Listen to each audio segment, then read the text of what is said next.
The Ink and Paint Club podcast is intended for mature audiences only, so don't tell your parents!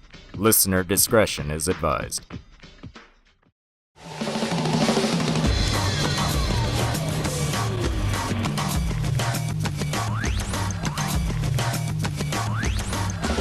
You're listening to the Ink and Paint Club podcast, your weekly home for animation reviews and discussions.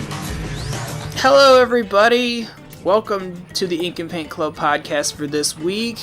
I'm your host, JD, and with me, who hasn't been here in a while, my wife, Melanie's here. Hey, everybody.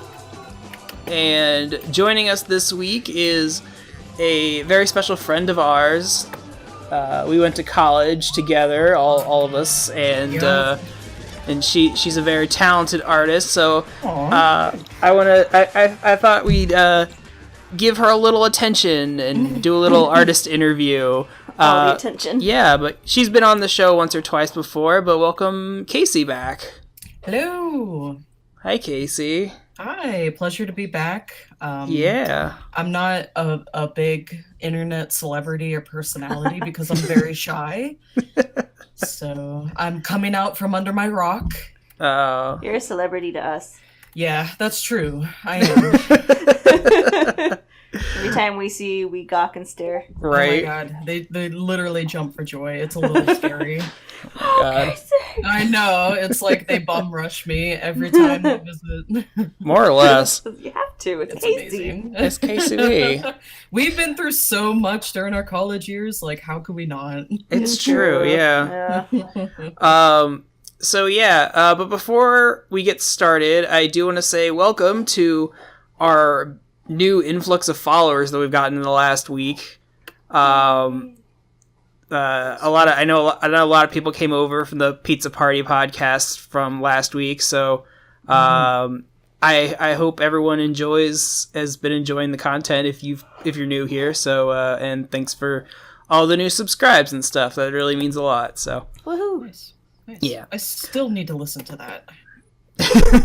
it's something. Yeah, actually, I didn't my listen to God. it either. It's okay. I'm sorry. It's all right. Not in a bad way. No, it was fun. Me and Kyle had fun. Awesome. But yeah, we're here to talk about Casey. Casey is what I can describe as has a very interesting art style. Yeah, it's not really... I don't know what to compare it to. Sometimes when I say interesting, I mean it can sometimes mean in a negative connotation. But when I say Casey's interesting, Mel's right. It's not something that we can really compare it anything to. It's very original. You know, I'm trying to think of like artists or anything that people might know, but I don't. Yeah, but so Casey, we kind of just wanted to talk to you about like your path to becoming an artist, your influences, all that kind of stuff. So, I guess we can start out with the usual question. When did you start like drawing, and when did you start becoming a quote unquote artiste? Yeah, I mean, I know for sure that I started drawing when I was super little. I think that might be common for every artist that I personally know, but I know that my mom has like old notebooks and sketchbooks of my drawings as a little child. Yeah. That's awesome. Yeah, it's interesting going back down that path when I visit her back in Ohio, because right now I live in Indiana, so I'm a bit away from my family. Yeah. But she just has like stacks and stacks of old elementary school drawings. And of course, they're like all monsters. Of course. They're all dragons and like creatures. And she's like, ever since you were like 5, I knew you were going to be an artist. Now, what's unique about Casey is I don't think you ever went through the anime phase. I wouldn't say I went through a quote unquote anime phase. I don't think I did, but I did watch Yu-Gi-Oh! And Pokemon, but like I only liked it. I only liked it for like the monsters. Yeah, you like the dual deck designs or whatever. Right, exactly. I was only into it. Both those shows were so Americanized, though. Yeah. Oh yeah. Like if we're talking about anime, like Sailor Moon and all that other. Can I swear on this podcast? Yeah, go for it. Okay, all that other shit. Oh yeah. I wasn't really. Oh my gosh. Super into. It's all good, girl. Yeah, also when I was growing up, I was a hardcore, what they call a tomboy. So, like, my only friends were boys, and I was like, ugh, girl things are gross. Gee, that sounds like someone I know. Maybe. But now as a Who woman, knows? I'm like, I love feminine aesthetic. Feminine. Yeah. Feminism's the best. Yeah. So I definitely grew up in that culture where girly things were heavily stigmatized. Mhm. So I grew up drawing like monsters, and we had friends over. We would watch Godzilla and Pokemon. Oh my gosh, and that's awesome. Now I have to ask because of that. Did you watch the American Godzilla, or are we talking Japanese Godzilla? I'm pretty sure. Well, not the American one, like from the year 2000, but we watched the Japanese ones that were dubbed. Okay. Back when we were kids, though, it was hard to get a hold of like. I know Japanese that's stuff. that's why I'm asking. 'Cause, Yeah. like, did Yeah. Did you watch the Matthew Broderick? Like I Godzilla? liked anime, but the only anime I was ever able to watch was what they had on TV. Right. Yeah, I've seen snippets of the 2001. I think that's the one you're referring to, right? That one Where- made me cry. I don't know when it was. It was like late 90s, early 2000s, something like that. I But legit Something like cried that, in that yeah. one When because Godzilla's a lady. she dies and she just wanted to Oh. save her babies. Oh, I didn't know that. Tears legit came from my face. And, like, Oh. Godzilla's like a raptor or something. I don't know. It's but weird. Yeah, where they make him kind of look more reptilian in that. Yeah, movie. instead of being like a big fat dragon thing. Yeah, Right, okay, so I think it's exactly. important to address what kind of things you draw. Yeah. So, what kind of stuff do you draw, Casey? That's a really broad question. Well, yeah. So my focus is primarily on characters, and that is also a very broad answer. If you're gonna provide links to my work, that might help. Oh yeah. Yeah, I'll definitely put Um, links to your pages You and should stuff. put like pictures up. Yes, Yeah. I'll have examples up. Okay. Yeah, I like doing a lot of character design, sci-fi, horror, that sort of thing. Just characters that work within my own headspace. Mhm. They could be relatively humanoid or not. Most of them are from this really big project I'm working on that currently has no name, but it deals with these set of alien species within a different galaxy, and they're sort of facing political conflict and social conflict. And right Mhm. now I'm just trying to hammer down good canon solid designs for them. Right. Yeah. Mm-hmm. And as Um, you know, the main characters for my film take place on the planet Dynon, which is in a different galaxy, and it's like trying to build that culture and to build Right. those characters in a way that's believable. Yeah. And we'll talk about your Mhm. film that you're doing here in a little bit. Because it kicks ass. Yeah. So I mean, Melanie and I, like, personally can't really nail down Mm-hmm. if we had to describe your art style. I there's nothing really I could, if I was explaining to someone who didn't know you, that I could easily compare it to. Yeah. But Mhm. what were your influences, like, you think that have influenced, like, your art style? That's a good question, because I do often hear that feedback a lot, that my stuff doesn't really look like anyone else's. Which is good. That's Wait, great. It's definitely good. But that makes it hard for me to answer that question, because I feel like a lot of my stuff was developed in a vacuum. Mhm. Because of that, because I, growing up, I didn't quote unquote copy from anyone. I just drew what I interpreted or what I Mhm. thought. So that kind of let me forge my own style. And now I'm like, I can't describe my own art to other people. I know for sure some of my influences were definitely, like, this is gonna sound terrible, but definitely like Invader Zim and early 2000s Hot Topic stuff, Mhm. because that's just what I was into as a middle school and high school goth. Not proud to admit that. Hey man, we all had a thing back in. I know. back I in the often day. wonder if For- I would have for hung out sure. with you in high school. Probably not. I honestly think if we all would have met back in middle school, none of us would have liked each other. Yeah. I completely agree. Oh, middle school Melanie was a trip. Oh man, yeah. So is middle school Casey. Let me tell you. Oh. Yeah. Well, I mean, we were all kids. Kids get a pass. Yeah. Yeah, good thing we met each other as adults. I was a definite weeaboo. For sure. It was Yeah. awful. Man. Oh, it was so obnoxious. The sweet irony of Yeah. of being a weeboo and then growing up God. to hate weeboos. And then teaching weeaboos. Right. Yeah, for sure. Yeah, so I do feel like the majority of my work was made in a vacuum, especially in high school. But when I got to college, I started to branch out. Mhm. And I fell in love with this TV show called Tron Uprising, which Yep. was completely, they're chuckling because they know, but it was completely central to sort of the art direction I took at the time. Yeah, it's all black and white. Yeah, definitely. Muted colors. Yeah. Robert Valley was a big style influence for me, even though I could not for the life of me copy his style. It was just impossible. Dude, the Tron Uprising style, even for being like in 3D, is still like really hard to nail down because it's just very exaggerated. Like everyone's like very like long, very long, lanky limbs. The face, Limbs for days. the faces are really hard to nail down. Like I think I've tried to draw Tron character from that show, and it's like I could not like get a firm grasp on it. Yeah, it's hard.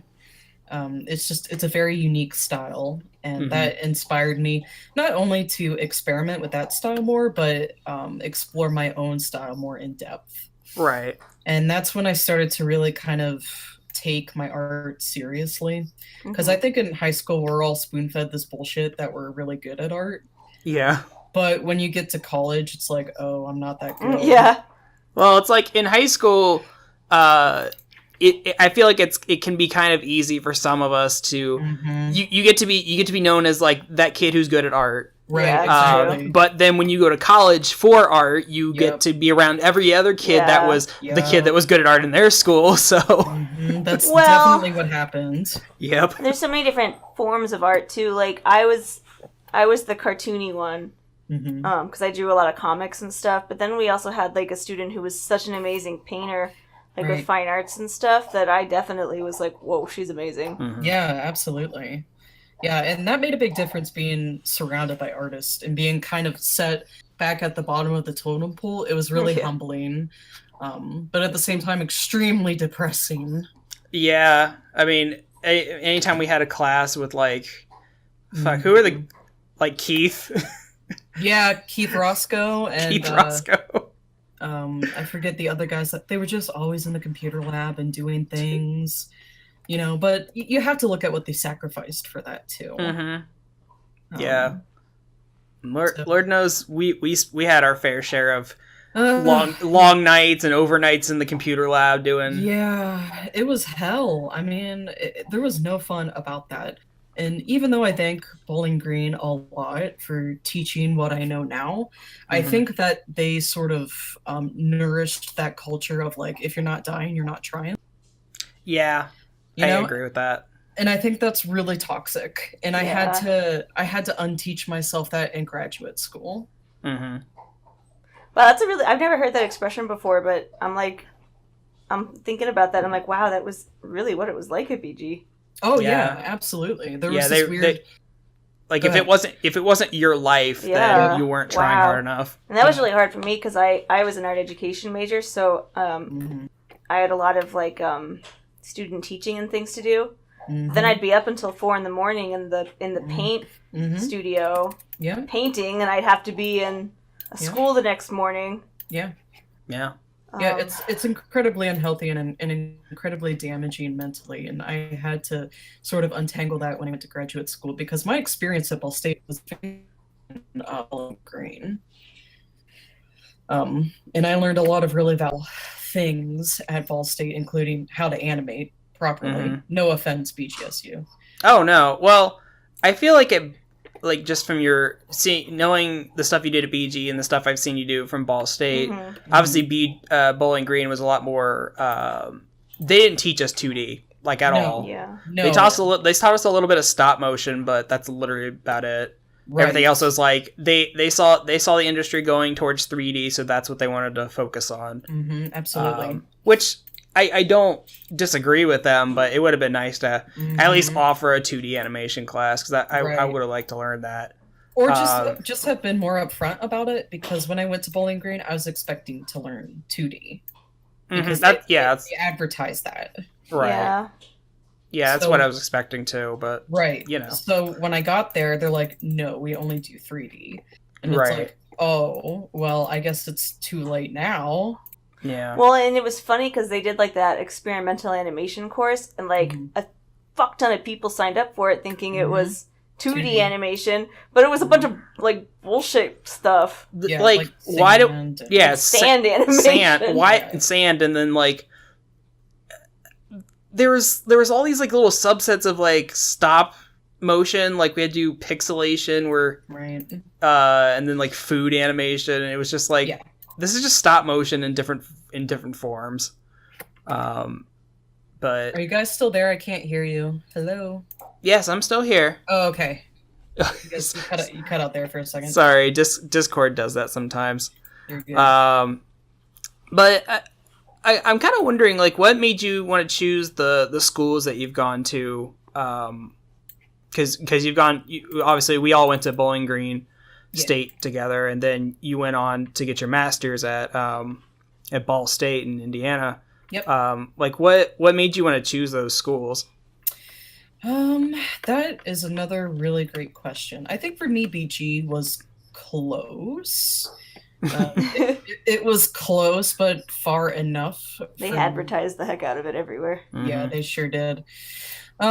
They also had a college representative come to my high school from Bowling Green. Oh. Yeah, so that happened to me twice, actually. One time at my high school and one time at Bowling Green for Ball State. That's how I got roped into both colleges, was from the representative of those colleges came to the current school that I was at. Interesting. Yeah. Andy Bean, who is the animation who is the animation program director at Ball State, came to BGSU a few times. I don't know if you guys remember him. I don't think I ever met him. Okay, but he was there a few times, and he probably still goes there on occasion. But I had probably switched majors by that time. Yeah, it could be. But I was in contact with him since like my junior year. I was interested, and it just kind of happened gradually. Who was that one guy? Was it Hunter? Something Hunter? Hunter Grant. Oh yeah, didn't you talk to him a lot? On and off. I mean, I don't want to say anything negative if he listens to the podcast. I have no idea. I doubt it, but didn't he work for Blizzard? Blizzard, yeah. Blizzard. I didn't find what he said encouraging. I felt what's interesting? Go ahead. Sorry, I attended the seminar when he came to visit, and he said one thing that to this day I repeat in my brain 1,000 times, and it's the only thing I remember him ever saying. He said, I would rather have a lot of detail and no one notice it than have no detail and have everybody notice it. Yeah, I mean, that's definitely good advice. So, like, I always think about that every time I create something. Yeah, I'm like, well, even if I'm the only one who knows it's there, at least I'll know it's there. Right. It would make you feel better. But yeah, Hunter's cool. I still like him. I don't talk to him much, but I don't know, just some of the things, he was definitely right. I'm not saying he was wrong, but I just feel like his approach was really harsh. Well, wasn't he like a texture guy? No, he's an animator. He's the head cinematic animator for Blizzard. Oh, I thought he just did texture. So is he the guy who does all the Overwatch shorts? I think so, yeah. Oh, that's pretty rad, actually. Neat. Yeah, he's super talented. Yeah. But he sort of fell into that school of like, if you're not dying, you're not trying. Right. That's so easy to get into as artists. Like, it is, yeah. Especially like a lot of freelance artists out there, they get into like that mode if, you have to really strict deadlines and things like that. And I mean, that's how I kind of am with my freelance stuff. And I sometimes I have to like take a step back. It's like, okay, I know this is due, but I can't like be up till 5 a.m. working on something. Yeah. Well, because then it just affects the rest of your life. Right. Like, yeah, it's a domino effect. Well, I do have to say that culture is extremely toxic to students. Oh, yeah, for sure. Especially, during that time we were just finding our artistic voices and sort of the meaning and where we fit into the bigger scale of the art life. So hearing that we weren't spending enough time on our projects, which wasn't true because we always were doing things. Oh, There's yeah. just like never enough time. Right, exactly. But once again, that culture sort of nourishes this idea that if you're staying up every night, that's a good thing, but it's Right. not. Well, then multiply that by the 4 other classes you're taking. Mm-hmm. Right, exactly. But there was this weird pride in the School of Art, I'm sure you guys felt it, that if you stayed overnight, it was just like a pat on the back. Yeah. Yeah, because... Well, see, now I don't know, because I didn't start taking art until my second year of college, because I didn't go to BG right off the bat. Right. And then my second year when I started at BG was when I finally started to take art classes, because up until that point I didn't have a single art class. Right. So by that point I wasn't like thinking like, oh, that person's so much better than me. I had such a hunger to like learn and dive into art that I was just like desperate. Yeah. But when I finally started taking digital art classes, I wasn't really into it. It wasn't quite what I thought it was going to be. Yeah. Yeah, because, I remember plenty of nights where, you, Casey, and me, and a lot of us would, we'd be in the render lab at like 3, 4, 5 in the morning. Mm-hmm. Oh, that was common. That happened all the time. I'm pretty sure there were photos. I think there was a few nights where we watched the sun go down and saw it come up. Jeez. Yes. And we were still there, and then would go back to our dorm, change, and come back for class in a couple hours. Yeah. Or they'd have like little chairs out, and you guys would go sleep while the we would videos sleep were outside the render rendering. lab. Yeah. Good times, everybody. Yeah, no, it was fucked. It was really fucked. And, Yeah. I didn't have to do that in grad school at all. And I'm There so were like grateful no for it. sympathetic teachers at BG. No, none. Yeah. Except maybe Kim Young. She was cool. Yeah, Kim was I cool. didn't know her. Even my education teachers were kind of a bitch. Yeah. Like, I don't yeah, know, there was man. just like no sympathy because like, and all of us were like outside of school working part-time jobs and like trying to pay our rent and shit. Man, junior year was the roughest for me because I was working 2 jobs at that time. I was a writing tutor and I was doing the library thing. Yeah, that's right. And I would get up at like 7:30, go to work at 8, then go to my other job after that shift was done, and then go to class and then stay in the Wolf Center until like, 3 or 4 in the morning. Yeah. And during that time, I like gained a ton of weight, Mm-hmm. from eating fast food, not having time to cook. It was horrible. Eating It late at sucked. night, sitting on it your was butt waiting for a video horrible. to render. Yeah, it was absolutely horrible. Yeah.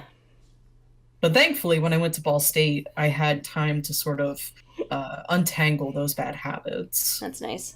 Yeah, it was super nice. There was still a little bit of that culture there at Ball State, especially in the undergraduate sector. We have to talk about Casey Smith.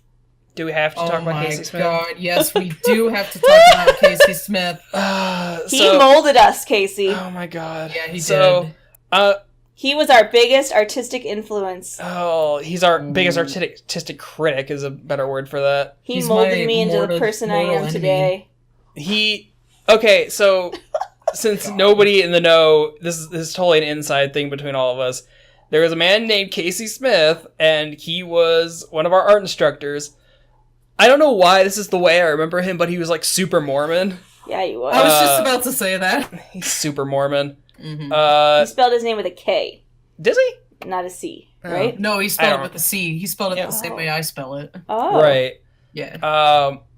And the biggest takeaway, one of the biggest takeaways I got from his class is that I don't remember what the assignment was, but he was just so unimpressed and like to the point of being upset with everyone's project that it turned in. Like it didn't measure up to his standard of quality.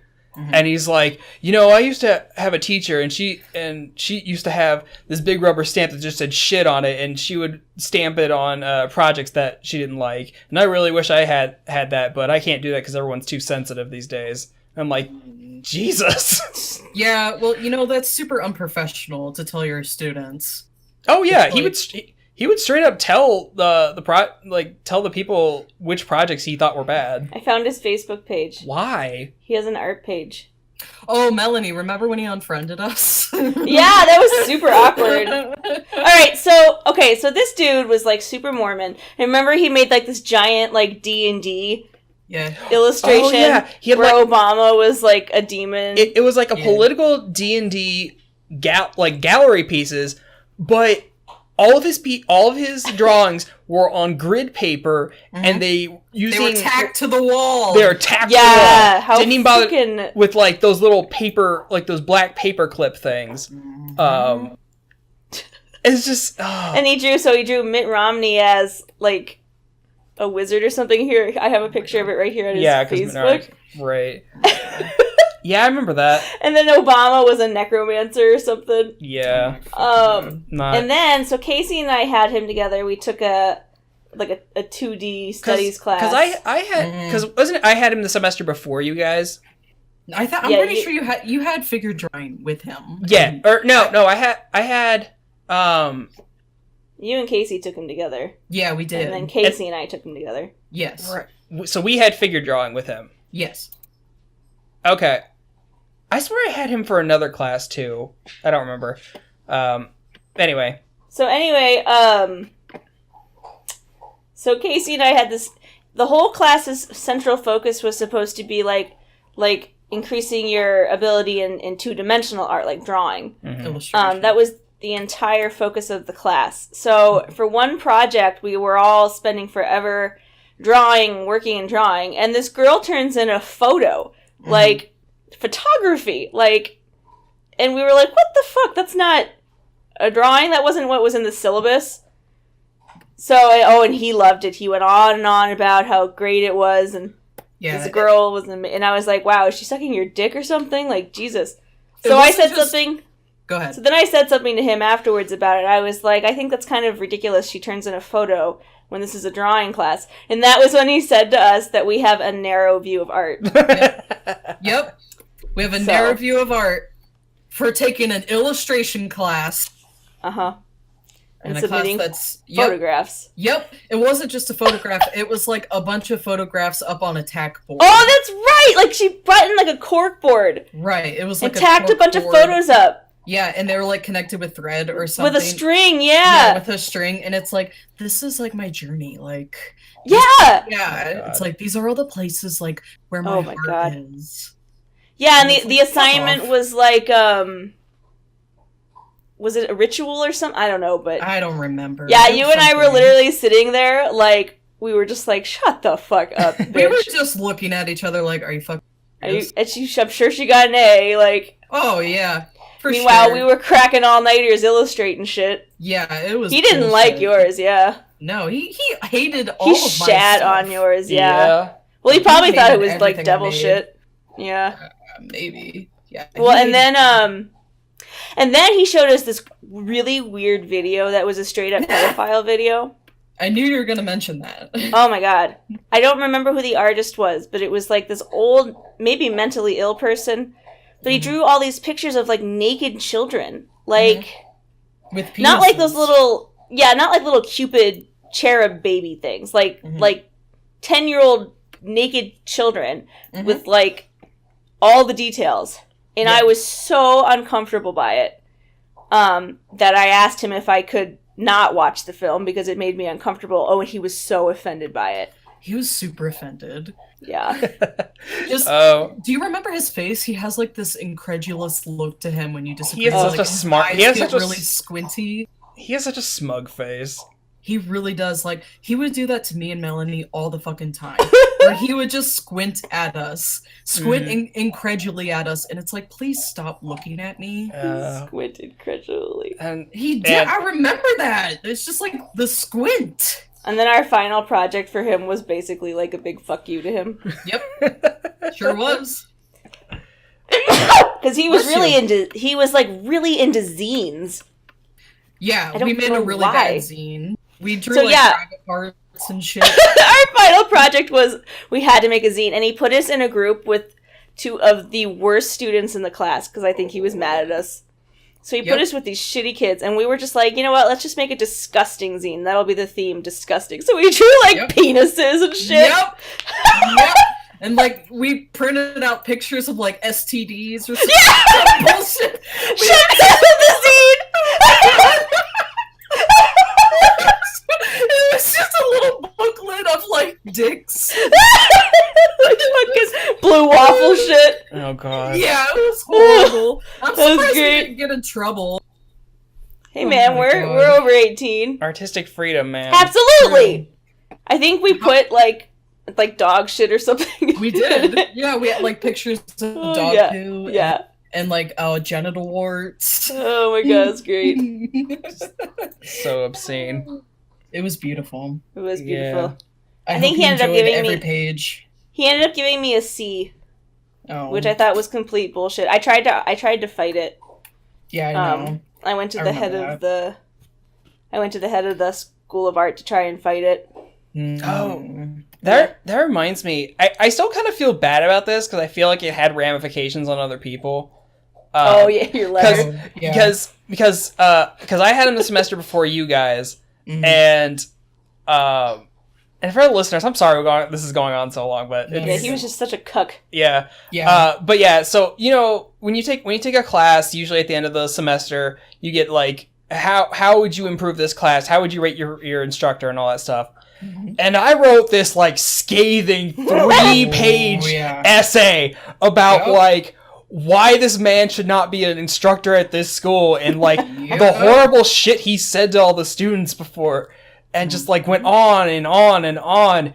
And I felt really good about it. And I'm you know what? Even if nothing comes of this, I feel good that someone else will read this. Yep. Oh my god. Even if it's him or someone on the board, I want somebody else to read this to know. Yep. But then you guys came back the next semester, and he's going on about it. Yeah, he was going on. He was really upset about it. Yeah, he was well, sometimes people just don't want to hear what you have to say, and then they write you really awful letters about it. Oh my god. Well, he shouldn't have been an unprofessional dick. It's not your job as a teacher to insult your students. You're supposed to guide them and be a mentor. Right. I know I had some really shitty projects in that figure drawing class, but he could have just pulled me over and said, hey, these are the areas which you really need to improve. I'm seeing some stuff that I think you should focus on. Not tell me that I was a piece of shit.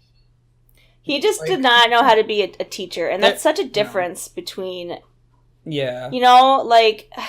There's a difference between giving criticism and constructive criticism. Absolutely. I mean, it's just not everybody can teach, not to toot my own horn, but there's just so many college professors that they think they have a master's degree. Oh, I'll just teach. But just because you have a degree doesn't mean you're good at teaching. It's a completely different skill set. Yeah, I completely agree with you there. Absolutely. So I think he was really bad about giving feedback. He didn't know how to explain areas to work on at all. Yep. He would give the assignment and then give you a grade. Oh, what I think I even asked, or someone asked him what they could do to improve, and he said just try harder. Yeah, that thanks. It's thanks. That's really going to help. That's really specific.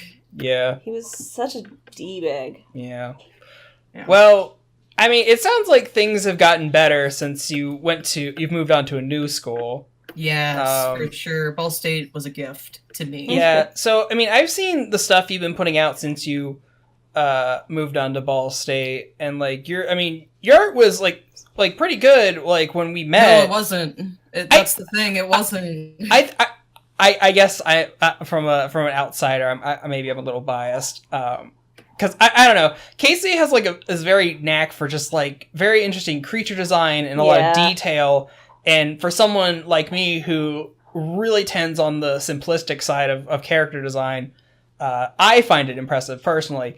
But I mean, I've definitely seen a major improvement since you've gone to Ball State. So I'm wondering what you think. What kind of lessons you feel like you've gotten the most out of since you've gone there? Definitely a variety. For me, the big thing that comes to mind at first is lifestyle change.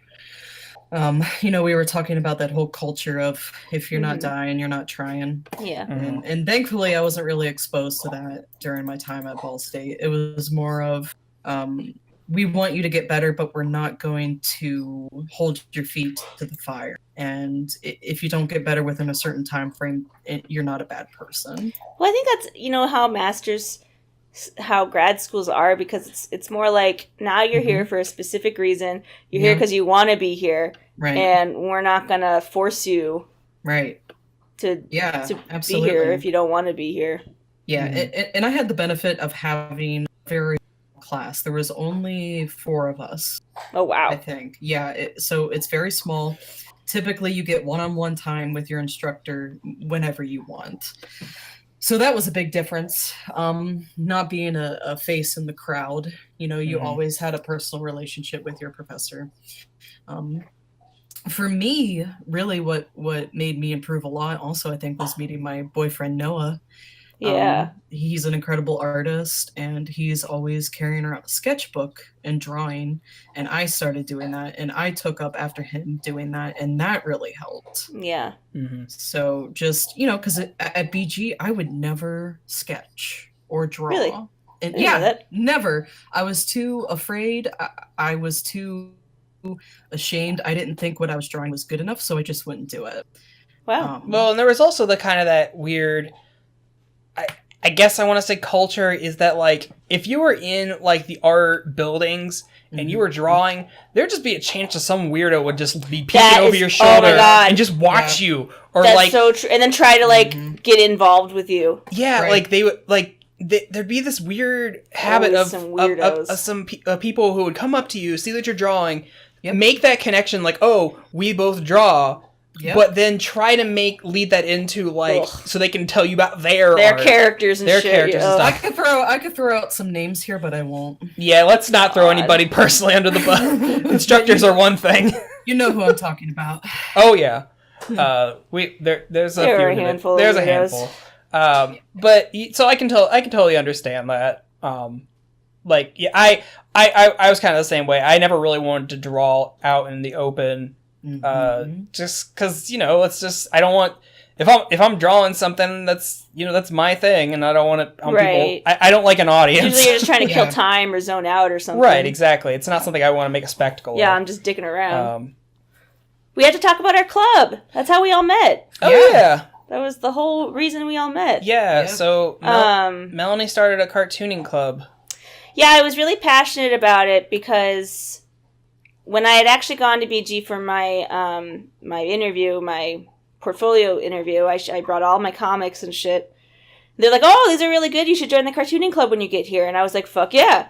Well, then events happened. It took me a year later to join BG, but by the time I joined, the cartooning club wasn't around anymore, and I was like, "What the H?" So one of the instructors there was really cool, Anthony Fontana. I still talk to him a little sometimes on Facebook. Yeah. He was the administrator for it. So I talked to him about it, and he helped me kind of get it going again. Mm-hmm. So I wanted it to be with the intention of like cartoons and comics and more westernized kind of, and I wanted us to kind of create a cartoon together with that intent in mind, but it ended up turning into like the anime club. Like you do. Oh, yeah. Which was unfortunate. And not that I'm knocking anime, because I definitely watch and read manga and shit. And, obviously anime was where I got my starting point in art, it was for a lot of people. Sure. But I just, there's so much more to cartoons than just anime. And I wanted to explore that with like-minded individuals. So you and JD joined.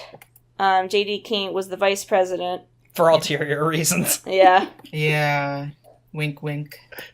Casey, were you an officer? I don't think so. Oh, okay. Casey would just hung out. Yeah.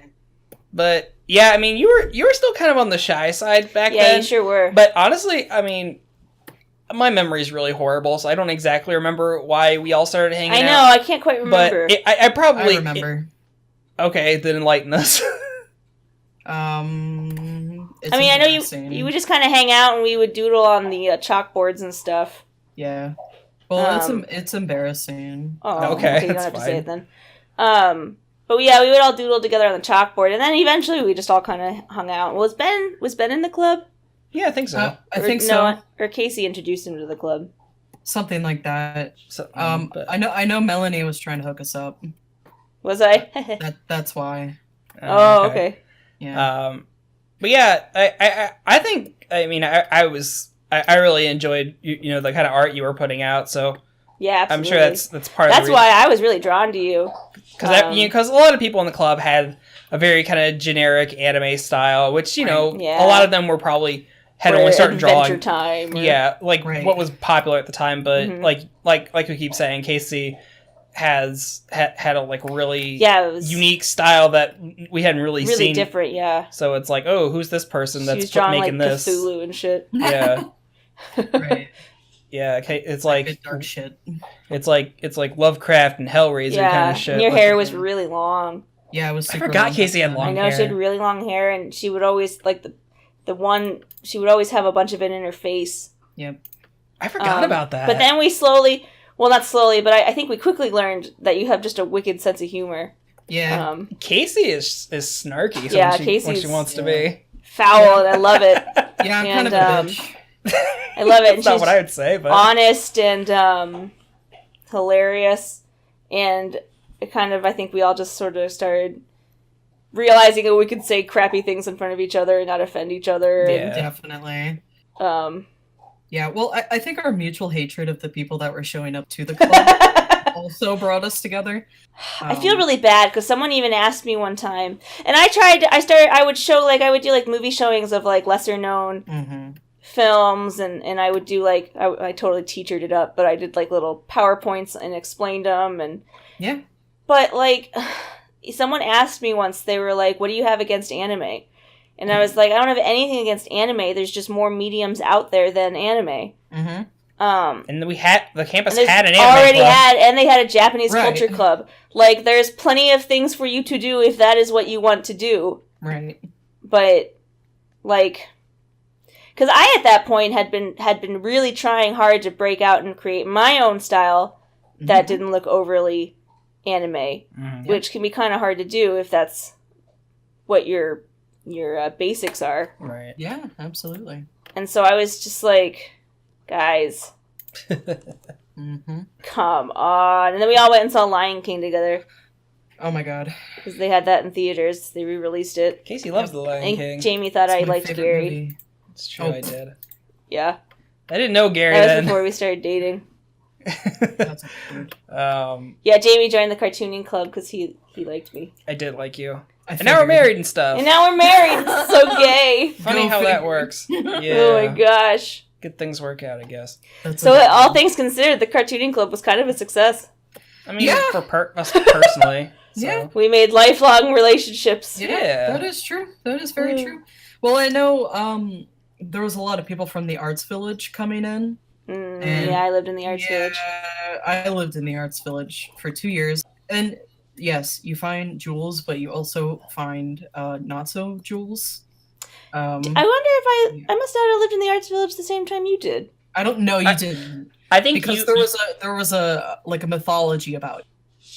Oh. Where you're the one that left the Kool-Aid soaked tampons. Oh my god. Shush, don't say it out loud. I could get in trouble. Sorry. No, I don't know if I could still get in trouble. It's been like 8 years. Well, everyone told that story when I was... It was an April Fool's joke! A really good one, apparently. It's bad. I know. Okay, I had to explain it now.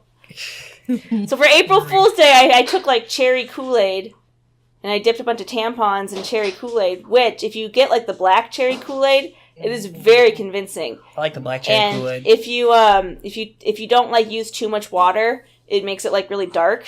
Oh yeah. And you can and you can use like the really sugary. You can like pack the sugar in there. Oh my god. Anyway, it's really convincing. So then I put a bunch of these Kool-Aid tampons all over the dorms.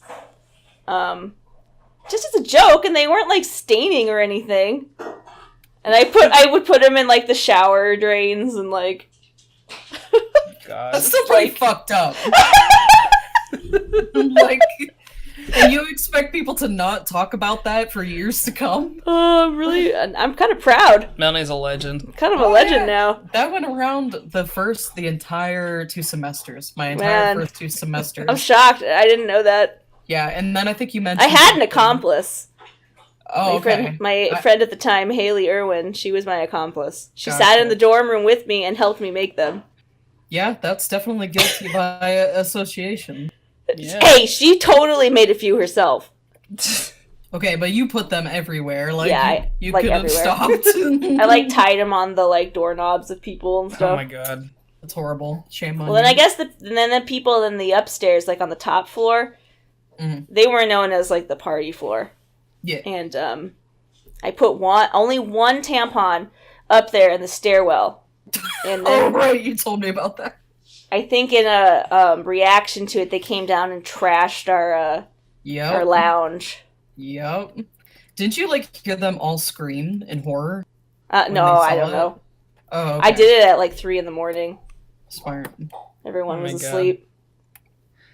Oh my God. Good times, everybody. So anyway, before I knew Melanie, stories whispered about her deviance. That's fucking hilarious. Yeah, and then a year or two after we were hanging out, I think I brought it up, and you were like, "It was you!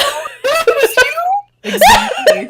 And I was like, "What are you talking about?" And you were like, "It's a legend." It was absolutely. The RAs would talk about it, and oh my god, that's great. They're like, a year ago we had this really gross thing happen. Oh my! It was Kool-Aid. It wasn't actual blood. I don't know, man. You said it was convincing. It was so convincing. You know what? Next time you come over, we'll make one, and I'll show you how convincing. No, thank you. We'll get some. It has to be the cherry one because the strawberry is too pink. No, we gotta use black cherry. Yeah. I haven't had black cherry Kool-Aid in a while. This is good shit. This is TMI. Anyway, yeah. So no. I want one last detail about this because I remember Melanie talking to me about it with bravado. So she's like, if you don't use a lot of water, the cherry Kool-Aid will sometimes look like congealed, little blood clots. Yes, I wasn't going to bring that up because I thought that might be a little too much for the podcast. Gosh. Maybe Jamie can edit that part out.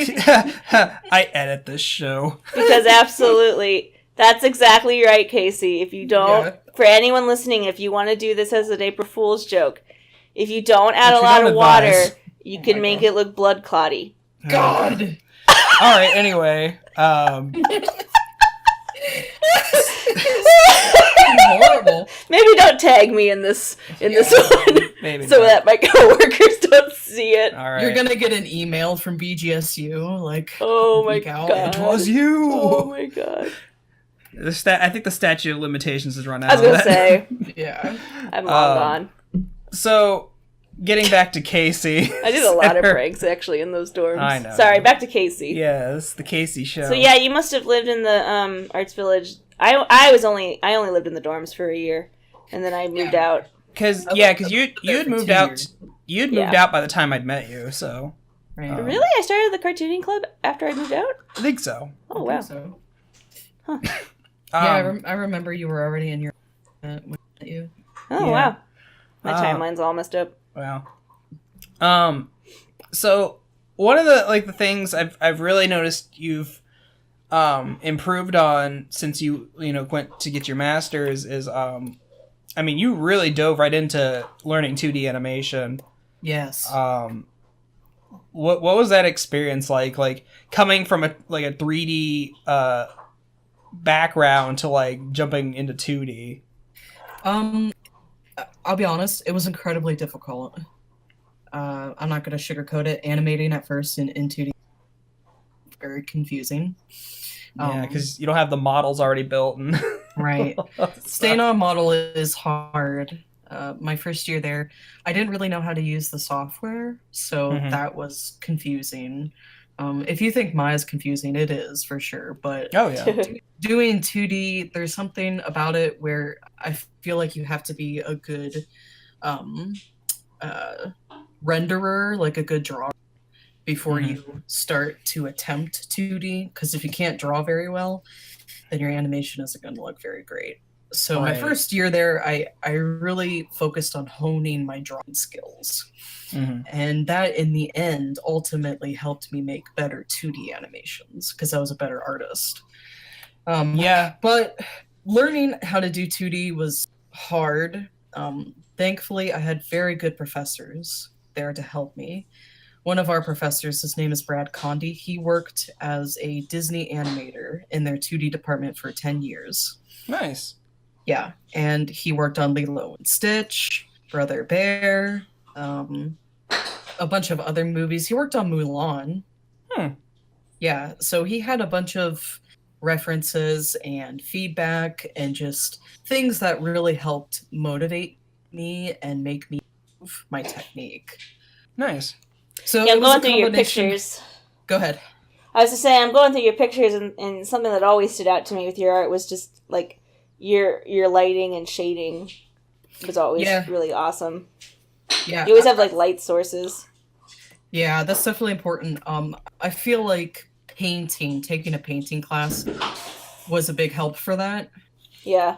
With Dennis. Yeah, the exactly. Best teacher at BGSU. Yeah. I was about to mention that. I actually, my first class with Dennis, this was when I was back at Bowling Green. I did not like Dennis at first. Really? But he really started to mold my perception of what it meant, not just to be a good digital artist, but to be a good artist. Well, his understanding of color theory is out of this world. Yes, it really is. He taught me so flippin' much about how to just blend the colors, but and this is what I mean by how there's a difference between like a teacher and a not teacher. Like he could teach. Yes. Like he knew how to take his talents and skills and teach them. Yes. Which I think made such a big difference for him as an art teacher at BG. Absolutely. Yeah, Dennis definitely helped me break out of my lack of skills, quote unquote, shell. He pushes you. He pushes you to the point where you're uncomfortable. Well, and I think it's so important what you say is like I think so many people now in this technological age don't realize how much actual, like, if you learn how to paint and if you learn how to mix colors, that will carry over into your digital work. Oh, 100%. Yeah. And before I took his class, I was really stubborn and I didn't think I would. Right. But then I took his oil painting class and wow, the floodgates just opened. I know it. Well, it's so funny because I took like you probably had to take it too, but like a foundations painting class or whatever. Yeah. And I took it and I really struggled with it. Like it just did not click for me. Yeah. It was very forced. I felt I really struggled. And then all of a sudden I took Dennis's class and shit was just coming out of me. Yeah. Like, I was like, I'm painting! Yeah, it really was. Your painting exploded. It just didn't feel forced anymore. It felt like it was just natural. And I don't know. It's just I will forever remember his class and just how much it changed my art ability. And I'm sure yours too. I don't know. Can't speak for you, but absolutely. Yeah, Dennis. Oh, do you ever look at his recent work? He'll post on Facebook. No, but I know his work has been Tumblr famous before. I just want to fucking die when I see his work. It's really good. He does these hyper realistic close ups of fruit, like kiwis and oranges and shit, sliced. Oh my god, I just want to die. Yeah, it's very, very good. They look like photographs. Oh my god, it's ridiculous. I don't even want to know how long it takes him. A long time, I'm betting. Yeah. I want you to talk about some of your OCs. Some of my OCs. Yeah, because so many good ones. Casey has a lot of different species. I feel like Casey has a million stories in her head that she needs to get out, and I mean one of them, and I promise we'll get to it.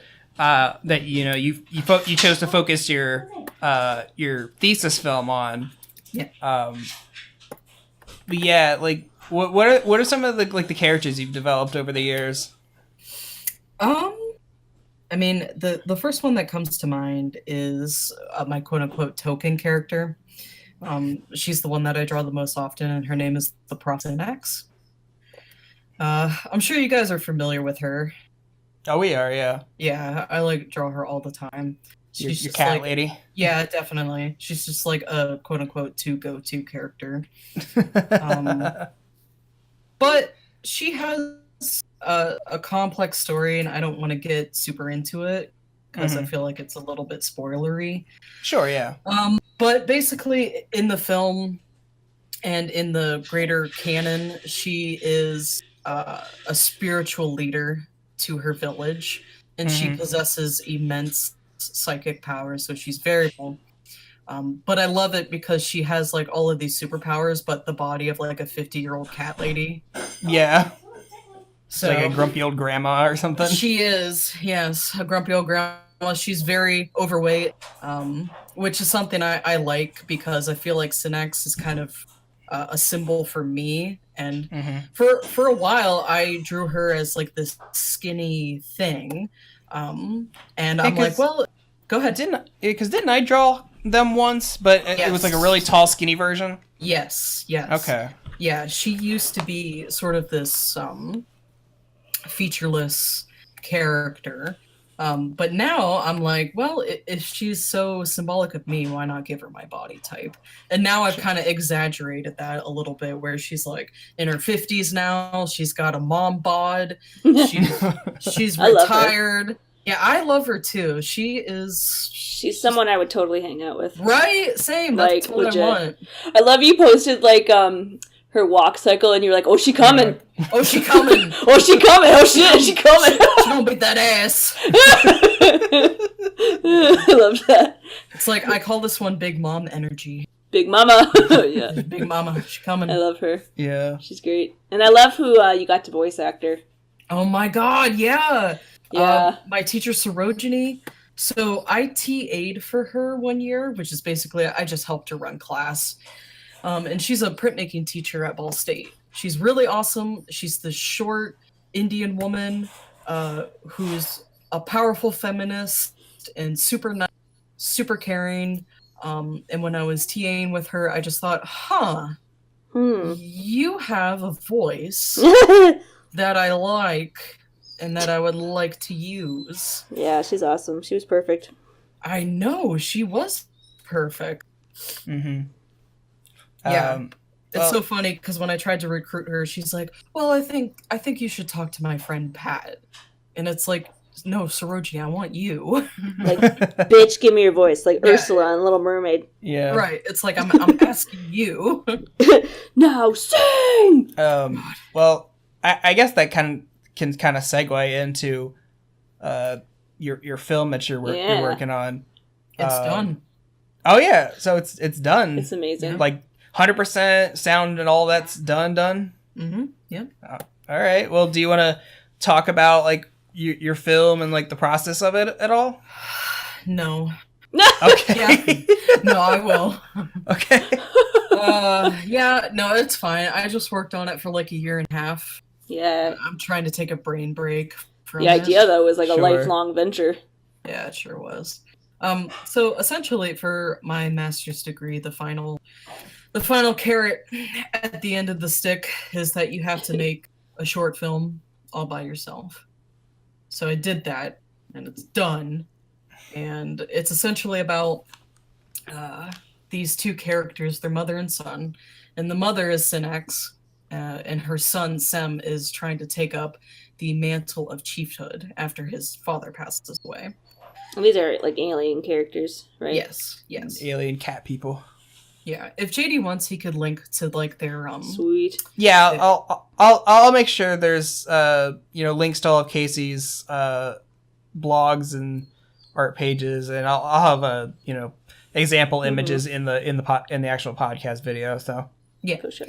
Yeah, you could use their character spreadsheets that I made for the thesis specifically. Yeah, sure.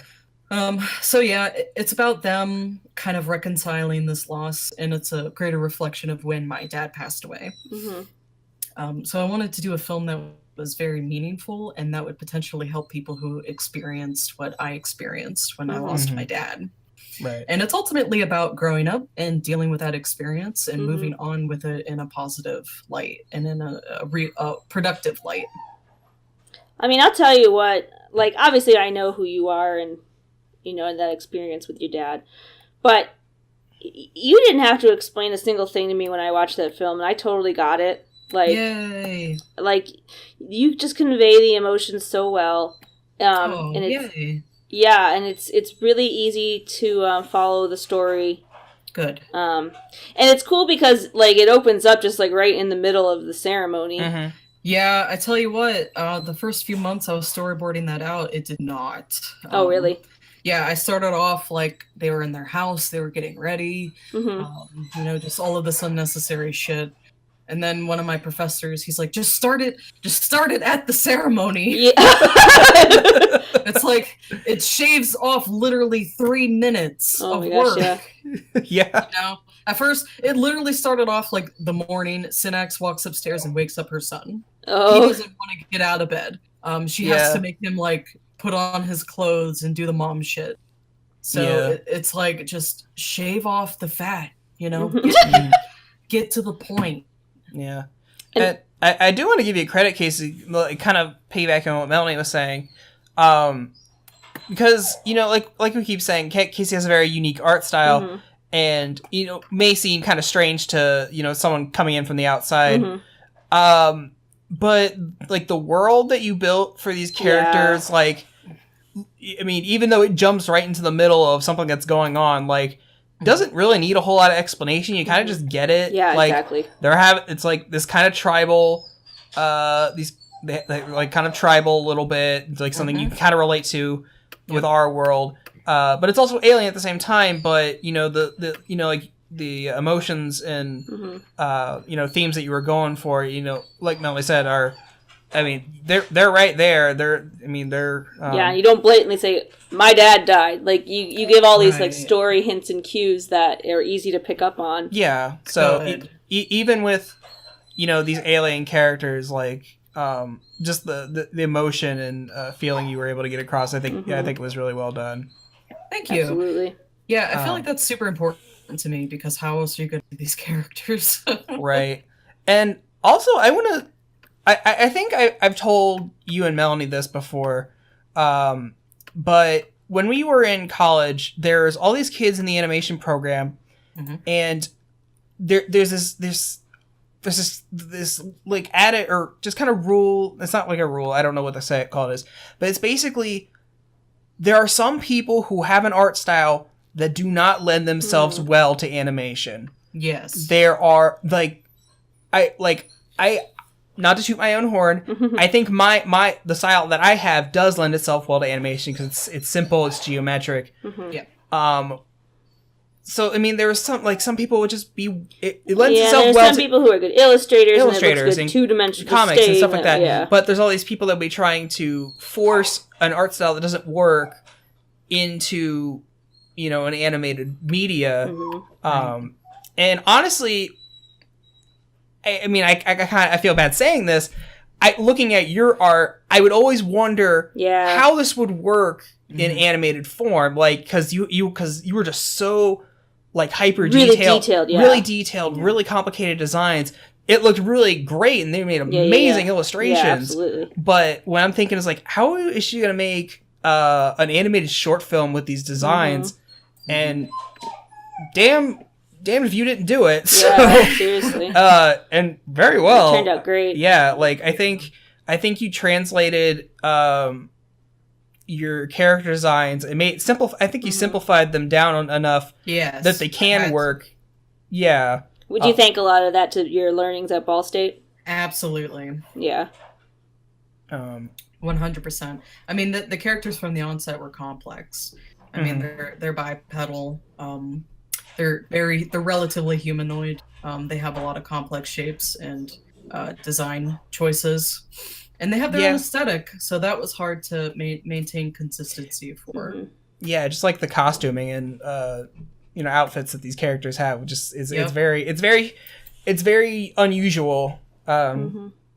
Believe it or not, on the onset, they were more complex because both characters, Simmons and X, had little skirts that they had. And when I started animating them, I'm like, nope, not animating. Not feeling it. Not worth the trouble. It's funny. Yeah, actually, you could see makes you wonder skirts. how many animation decisions have been made in the past 100 years based on that exact thing. It's like, is it worth doing it if it's too hard? Nope. Absolutely. Well, I would have to animate the body, and there were some shots where they were walking, and then I would have to, walk cycles are hard, and Walk cycle's a bitch. In addition to doing a walk cycle, I would have to do fabric animation over that, and I just felt like I wasn't competent enough to make it look convincing, so I just put them in pants. There you go. Like you do. It's like, screw it, they already have shoes. Yeah, they're aliens. They'll wear whatever they want. Yeah, so that was definitely a good example of me kind of, quote unquote, dumbing down the designs of the characters. That's funny. Yeah. So what? Now that your film is done, what would you say is like your big takeaway from this whole experience? I think for the most part, my big takeaway is being more confident in my animation. I mean, I made a 5-minute short film. Yeah. It's not perfect by any stretch, but and I learned a bunch from doing it, and I feel like I could at least animate competently now. Absolutely. Yeah. You would show like your in the works stuff, and I'd be like, damn, that's cool. Yeah. Thanks. Yeah, I mean, it was not easy to start. There were a lot of bad in progress animation, and there still will be. Everything is a learning process, that's for sure. Life's a learning experience. Absolutely. But I feel like on the whole, I'm in every aspect. Yeah. That's good. So I guess the last thing I want to ask about is, like again, it's you're all done, and if you had more time or had the different skills that you could have implemented, is there anything you think you would want to change about your final film? I feel like if I had more time, I would have gone back and added shading. Just to make it look a bit more richer. Yeah. I was ultimately going to do that, but I just didn't have time. Yeah. And I really had to not play perfectionist with this film, which is why it got done on time, quote unquote, actually a semester late. So it did get done on time, technically. But, I had to storyboard it, and then I had to illustrate all the backgrounds. I had to do rough animation, cleanup animation. Right. Thankfully, Noah helped me with coloring, so that was helpful. Yeah, because it was animated. Go ahead. I was just gonna say, because you and Noah seem to have I'm sorry, you cut off a little bit there. Sorry, I was saying that you and Noah's art styles seem to work really well together. Yeah, I think so too.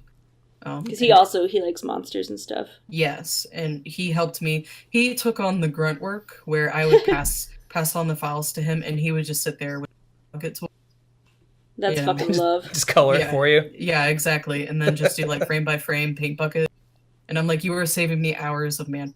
Thank you. That is true love right there. That is true love. It is. Yes. So the film should be ready for public release by January. Okay. And I'm not releasing it just yet because I want it to sort of marinate for a while. Yeah. Just give yourself some breathing room for that. Yes, exactly. And it does need a few polish things that need to be done to it before it's released. Gotcha. But ultimately, I would like to submit it to film festivals. Oh yeah, you definitely should. Yeah, and other stuff, and I want to put it on, what is it, Vimeo? Yeah, Vimeo, yeah. Vimeo, yeah. Yeah, post that shit all over. Yeah. I will, for sure. So there's some steps that I need to take before that happens, but it'll happen within the next month. Yeah. I'm gonna literally share it with everyone. Please do. I'm gonna show my students, and I'm gonna be like, oh! I mean, it's definitely not perfect. There's some shots that I'm like, I could have done this better. But on the whole, I'm pretty proud of it. And my ultimate goal was to make a film that doesn't make me cringe when I watch it. And it doesn't make me cringe. So That's good. That's good. Especially because it's such a personal story. Right. You don't want to be cringed by emotions. Yeah. Right. I mean, it's a little cheesy. I love it. I don't know. I maybe I'm biased. Maybe. I think it came out well. Thank Casey's you. my child. Yeah, I am. Baby of the group. I love my baby's work. Aw. I'm turning 26 in a week. I know. I know. My baby girl. Everyone should make me art for my birthday. Definitely. Yeah. We should just come visit you. You should. Take you out to dinner. We just did that like a couple weeks ago. But it's her birthday! Oh yeah. All right. Special day. Well, Casey, is there anything else you want to tell the lovely people about yourself? I don't think so. I think we pretty much covered everything that was important in terms of. Okay. What? No, nothing. So yeah, I mean, I'll definitely make sure to post your short film when you end up releasing it. But in the meantime, there's links down in the description to all of Casey's artings around the internet. So I definitely recommend that you go check her out, because like we keep saying, she has an art style that we can't properly describe in words. You have to see it for yourself. So You have to see it to believe it. You see it to believe it. I think you'll be pleasantly if you don't surprised. check it out, then are you even human? Oh my goodness. They might be underwhelmed. I mean, it's not really. No way. Set expectations extremely high. So yeah.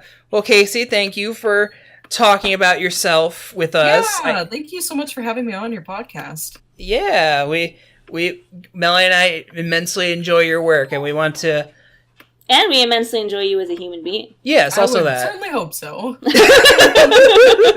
We've only been friends for 7 years. Jesus, has it been that long? It's been God. long.